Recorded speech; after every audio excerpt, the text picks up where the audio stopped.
আমরা দুই বন্ধু মিলে এখন যাচ্ছি কান্তাজি মন্দিরের উদ্দেশ্যে। আমরা এখন আছি সুখসাগরে, তাই না? হ্যাঁ। ন্যাচারাল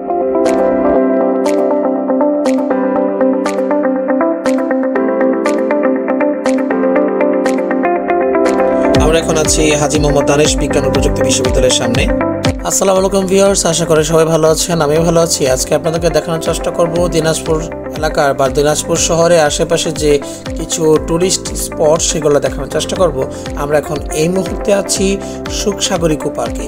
ভিউয়ার্স, আপনাদেরকে সকল তথ্য আমরা দেখাবো, জানানোর চেষ্টা করব। যদি আমাদের ভিডিওটি আপনাদের কাছে ভালো লাগে তবে লাইক, কমেন্ট এবং সাবস্ক্রাইব করে আমাদের পাশে থাকবেন। আর যদি কোনো ভুল ত্রুটি হয় প্রথমে বলে নিচ্ছি, আমাদেরকে ক্ষমার সুন্দর দৃষ্টিতে দেখবেন। Viewers, Sukhsagar eco park Dinajpur শহর উত্তর পূর্ব দিকে রাজবাড়ী এলাকা অবস্থিত।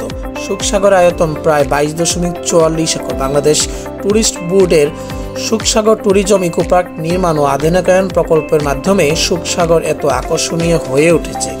এই প্রকল্পে ব্যয় হয়েছে 1,48,52,000 টাকা। প্রকল্পটি বাস্তবায়নের ফলে দিনাজপুর জেলাসহ সদর উপজেলার অন্যান্য উপজেলা জনসাধারণের ভ্রমণের জন্য পিকনিক এবং ট্যুরিস্ট স্থান সৃষ্টি হয়েছে। এছাড়া সুখসাগর ইকো পার্কটিতে পাখির আভয়াশ্রম তৈরি করা হয়েছে, যা জীববৈচিত্র্য সংরক্ষণ তথা পরিবেশ উন্নয়নে গুরুত্বপূর্ণ ভূমিকা পালন করবে।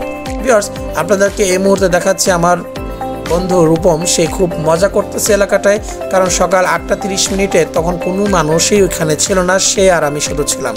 তো আমরা খুব ওইখানটাতে মজা করেছি। সে দেখেন বাচ্চাদের মতো করে এই বট গাছের যে শিকড় আছে সেগুলো দিয়ে সে ঝুলঝুলি খেলতেছে ছোট বাচ্চাদের মতো। যাই হোক ভিউয়ার্স, আপনাদেরকে এখন দেখানোর চেষ্টা করব আমরা এই সুখসাগর ইকো পার্কটি পরিপূর্ণ দেখে এখন আমরা বাসে করে যাচ্ছি কান্তজি মন্দির, সেইখানটা আপনাদেরকে দেখানোর চেষ্টা করব। ভিউয়ার্স, যেতে যেতে আমরা সেখানে আপনাদেরকে দেখানোর চেষ্টা করব হাজী মোহাম্মদ দানেশ বিজ্ঞান ও প্রযুক্তি বিশ্ববিদ্যালয়, যেটি দিনাজপুরে খুব বেশি এলাকা জুড়ে অবস্থিত। সেটি এই মুহূর্তে আপনারা দেখতেই পাচ্ছেন। এটা হচ্ছে একটি মেন গেটের পাশে হচ্ছে একটা পকেট গেট। মেন গেটের সামনে অবস্থিত, যেটা বিশাল বড়। এখানে যদি সময় পেতাম আমরা অবশ্যই নেমে সেই এরিয়াটা আপনাদেরকে দেখানোর চেষ্টা করতাম ভিউয়ার্স।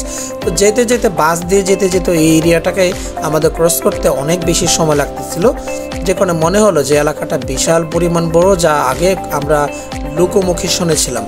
ভিউয়ার্স, আমরা যাচ্ছি এই মুহূর্তে কান্তজি মন্দির এলাকাটিতে। সেটি প্রায় আমরা পৌঁছে গিয়েছি বলা যায়।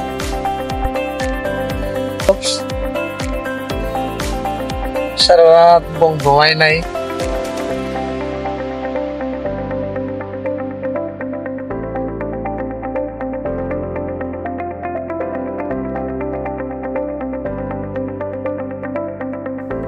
দেখতে দেখতে বন্ধুরা আমরা চলে আসলাম এই মুহূর্তে কান্তজি মন্দিরের আগে। একটি বাস আমাদেরকে নামিয়ে দেয়। এইখানটাতে নেমে আমরা অটো করে যাচ্ছি। এলাকাটা খুবই সুন্দর। দেখতে পাচ্ছেন যে কান্তজি মন্দিরের আগে বড় একটি এখানে নদী আছে, সেই নদীটি অতিক্রম করে আমরা যাচ্ছিলাম। নদীতে কোনো রকম কোনো পানি ছিল না।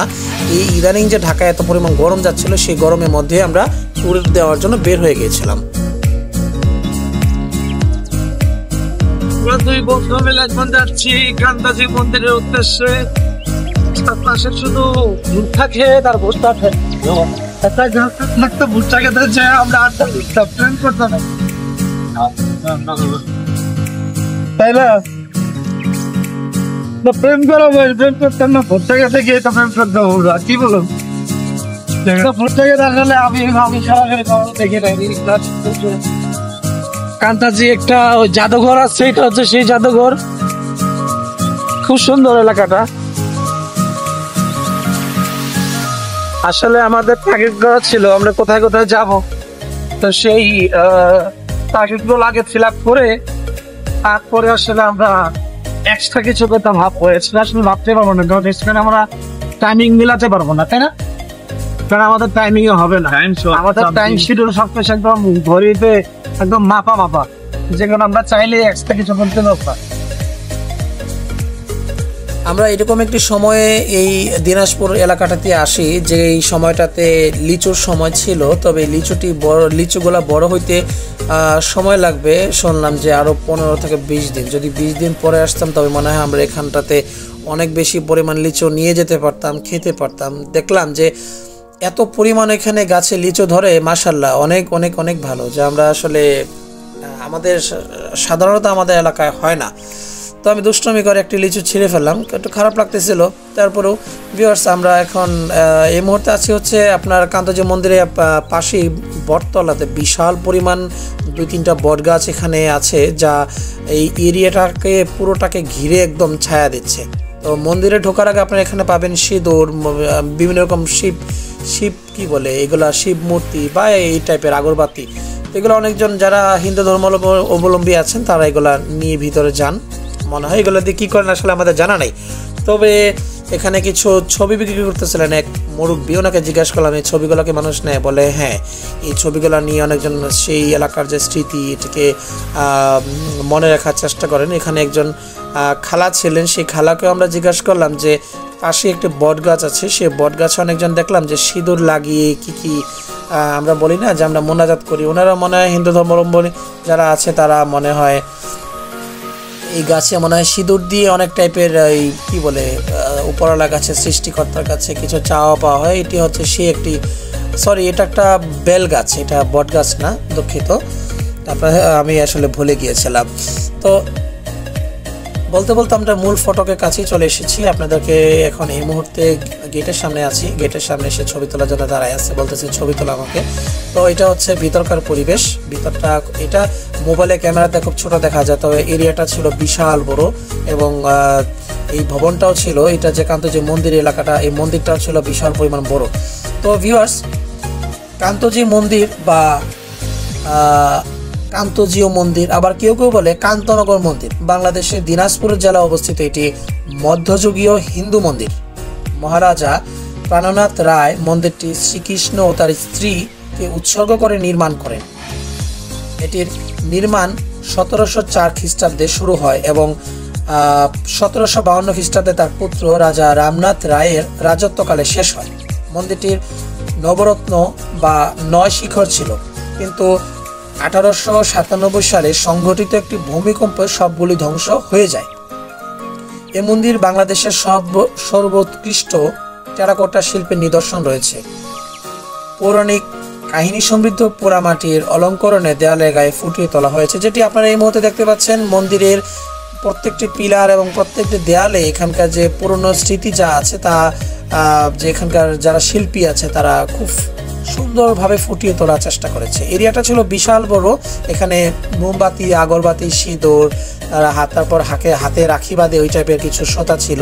এখানটাতে অনেক মানুষ, বা পাশে একটি শিব মন্দির ছিল, সেখানটাতে মানুষ কি বলে এটা সেজদা করতেছিল, এই টাইপের কিছু একটা। যাই হোক, এটা যার যার ধর্ম তার কাছে, এটা আমরা আপনাদেরকে দেখানোর চেষ্টা করছি মাত্র। সুদূর পারস্য থেকে নির্মাণ শিল্পীদের আনা হয়েছিল এই মন্দির নির্মাণ এবং সৌন্দর্য বর্ধনের জন্য। মন্দিরের দক্ষিণ দিক নয়াবাদ নামক গ্রামে রাজা প্রাণনাথ নির্মাণ শিল্পী এবং শ্রমিকদের বসবাসের জন্য জমি দান করেন।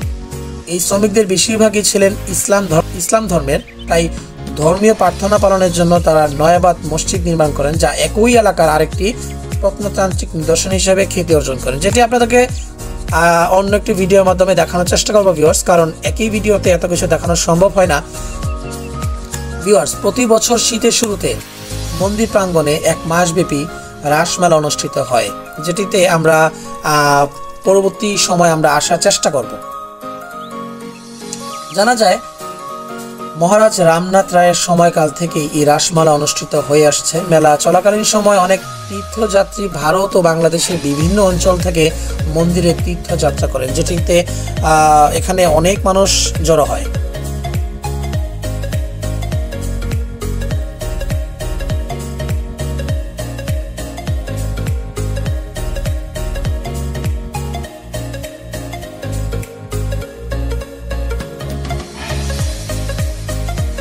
কান্তাজি মন্দিরের সামনে একটা বিশাল একটা বট গাছ আছে, এখানে দেখতে পাচ্ছেন। এটা আসলে চারপাশটাকে একদম ঘিরে রাখছে, অনেক বড় একটা এরিয়া নিয়ে। তারপর সে এলাকাটা খুব বেশি ঠান্ডা, নীরব, নিস্তব্ধ। তবে আমার বন্ধু আমাকে ফালায় রেখে অনেক দূরে চলে গেছে, সে খুব ক্লান্ত, তার হাতে সময় কম। তার উদ্দেশ্য হচ্ছে যে সময়টাকে সঠিকভাবে কাজে লাগানো এবং তাড়াতাড়ি যেন বাসায় পৌঁছাতে পারে সব নিদর্শন দেখে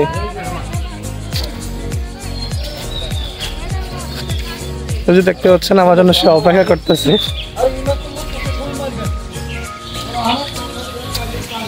চারপাশটা আসলে খুবই সুন্দর, আমার আসলে যেতে ইচ্ছা করতেছে না এই জায়গা থেকে।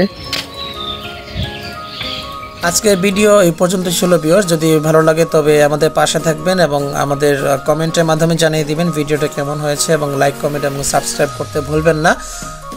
আমরা এখন এই পর্যন্ত ভিডিওটিতে শেষ করছি। সবাই ভালো থাকবেন। আসসালামু আলাইকুম।